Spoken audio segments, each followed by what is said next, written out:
Oh my God, recently budget announce हुआ और जब देखा कि कितना रिलीफ मिलेगा मिडिल क्लास लोगों को, कुछ भी नहीं। इस बजट के आने से मिडिल क्लास लोगों को और निचोड़ लिया गया है। जब निर्मला सीतारमण ने बजट अनाउंस करना स्टार्ट किया तो मिडिल क्लास लोगों को लॉलीपॉप पकड़ा दिया और बोला, तो चलिए शुरू करते हैं। एक आम आदमी पैसा किसके लिए कमाता है? अपने लिए नहीं कमाता है, वो गवर्नमेंट के लिए कमाता है ताकि वो उनको टैक्स पे कर सके। और इस बार का बजट तो आपने देख ही लिया होगा कि कैसे मिडिल क्लास लोगों को और निचोड़ा गया है। यही नहीं, अभी और सुनिए। कुछ सामान खरीदो उसमें टैक्स, 4 पहिया खरीदो उसमें टैक्स, हाउस खरीदो उसमें टैक्स, पेट्रोल डलवाओ उसमें टैक्स, और ना जाने कितने अलग अलग तरीके के टैक्स एक आम इंसान को देने पड़ते हैं। अरे मुझे चक्कर आने लग गया। अब सिर्फ एक ऐसी जगह बची थी जहां पर गवर्नमेंट टैक्स थोड़ा कम वसूलती है, पर नहीं, गवर्नमेंट ने वहां पर भी टैक्स बढ़ा दिए। ट्रेडिंग में मैंने कुछ टाइम पहले पैसे इन्वेस्ट करना स्टार्ट किए थे ताकि दिल्ली के पॉश एरिया में 2-3 छोटी छोटी कोठी खरीद सकूं, पर नहीं, उसमें भी टैक्स बढ़ा दिया। और जैसे ही ये सब कुछ हुआ, जो मार्केट हाई टच कर रही थी वो सीधा 1000 पॉइंट नीचे आ गिरी। वो तो थोड़ा बहुत बाद में मार्केट ने कवर कर ही लिया। साले कुत्तों की जिंदगी। इस साल के बजट में गवर्नमेंट ने बहुत सारी चीजों पे फोकस किया कि गरीब को और गरीब कैसे बनाए, अमीर को और अमीर कैसे बनाए, और जो अमीर बन रहा है उसको थप्पड़ मार के नीचे ला गिरा है। तो चलो दोस्तों, इस वीडियो को स्टार्ट करते हैं और जानते हैं कि इंडिया में टैक्सेस तो यूरोप जैसे हैं, पर सर्विसेज अफ्रीका के गरीब देश जैसी हैं।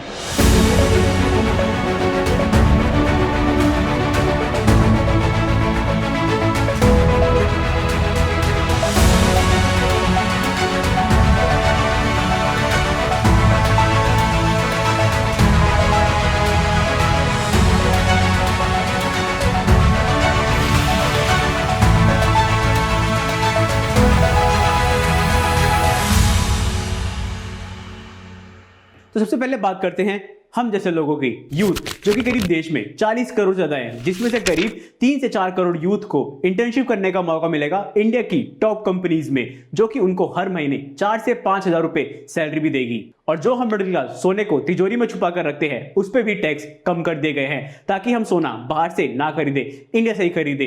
पर सोने को खरीदने के बाद उसका फ्लो बंद हो जाता है, मतलब आप सोने को खरीद के उसको तिजोरी में बंद कर दोगे, जिससे धीरे धीरे उसकी वैल्यू बढ़ेगी। पर अगर आप उसी पैसे को स्टॉक्स में इन्वेस्ट करते तो शायद आपको अच्छा खासा रिटर्न मिल सकता था, पर नहीं, गवर्नमेंट ने वहां पर भी टैक्स लगा दिया। फ्यूचर एंड ऑप्शन में लोगों को तो पता ही होगा। और ऐसा नहीं लगना चाहिए कि सरकार ने सिर्फ आम इंसान को चूसा है, इसलिए उन्होंने 3 स्कीमें लॉन्च करी हैं। स्कीम ए, जो भी यूथ पहली बार जॉब करेगा, सरकार उसको 15,000 देगी 3 इंस्टॉलमेंट में, जो कि 10 लाख लोगों को फायदा करेगा। स्कीम बी, मैन्युफैक्चरिंग कंपनीज को इंसेंटिव दिया जाएगा ताकि वो ज्यादा से ज्यादा जॉब को प्रोवाइड कर सके, और ये स्कीम 30 लाख लोगों को बेनिफिट करेगी। स्कीम सी, रोजगार देने वाली कंपनियों के लिए सरकार हर महीने 3,000 रुपए देगी 2 साल के लिए, जिससे एक नॉर्मल इंसान पर बर्डन कम आएगा और ज्यादा से ज्यादा लोगों को नौकरी मिल सकेगी। अब सरकार ने स्कीम तो इंट्रोड्यूस कर दी, पर पता नहीं है कितना लोगों को बेनिफिट करेगा। सरकार को थोड़ा इसमें और इन्वेस्ट करना चाहिए था, नहीं तो होगा वही, 1000 पोस्ट खाली होंगी प्यून्स के लिए और उसमें भरने वाले लोग होंगे 1 लाख से भी ज्यादा। पर ऐसी एक जगह है जहां पर सरकार ने खूब नोटों की बारिश करी है, वो है बिहार और आंध्र प्रदेश। आने वाले 1 साल में आंध्र प्रदेश को 15,000 करोड़ रुपए मिलेंगे, उसके बाद हर साल और भी मिलेंगे, और बिहार को 26,000 करोड़ मिलेंगे।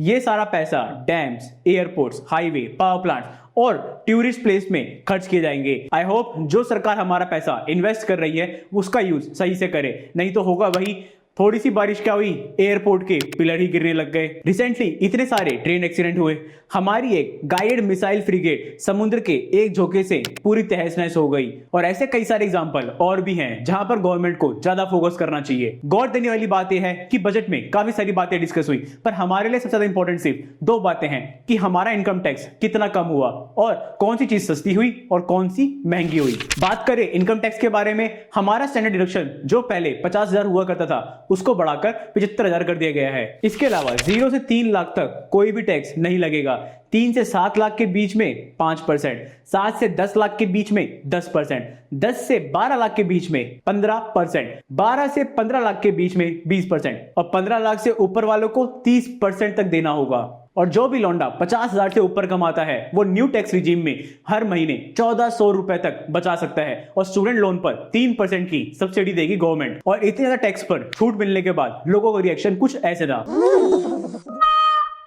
थैंक यू आपका ये उपकार जिंदगी भर याद रहेगा मुझे। और इस बार के बजट में लग्जरी आइटम पर लगने वाले टैक्स को भी कम कर दिया गया है और इसके साथ साथ मोबाइल फोन और उसके चार्जेस पे लगने वाले टैक्स को भी कम कर दिया गया है। और ये है बजट एलोकेशन कि किस किस को कितना रोकड़ा मिला है।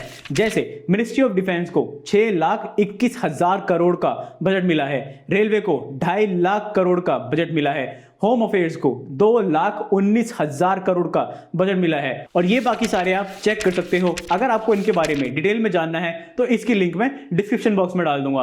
और इस पूरी मिनिस्ट्री में काफी इंपॉर्टेंट है डिफेंस मिनिस्ट्री, क्योंकि हमारे देश के आसपास की कंट्रीज में काफी भाईचारा है। आए दिन हमें कुछ ना कुछ न्यूज सुनने को मिलती है और इसके ऊपर मैं एक डिटेल में वीडियो लेके आऊंगा जिसकी लिंक आपको आई बटन में मिल जाएगी या फिर चैनल को सब्सक्राइब कर लेना, आपको नोटिफिकेशन मिल जाएगी। आई होप दोस्तों आपको ये वीडियो बढ़िया लगी होगी। अगर आपको ये वीडियो अच्छी लगी तो इस वीडियो को अपने सारे दोस्तों के पास जरूर शेयर करना। मिलते हैं तब तक के लिए नेक्स्ट वीडियो में। Till then take care, bye bye.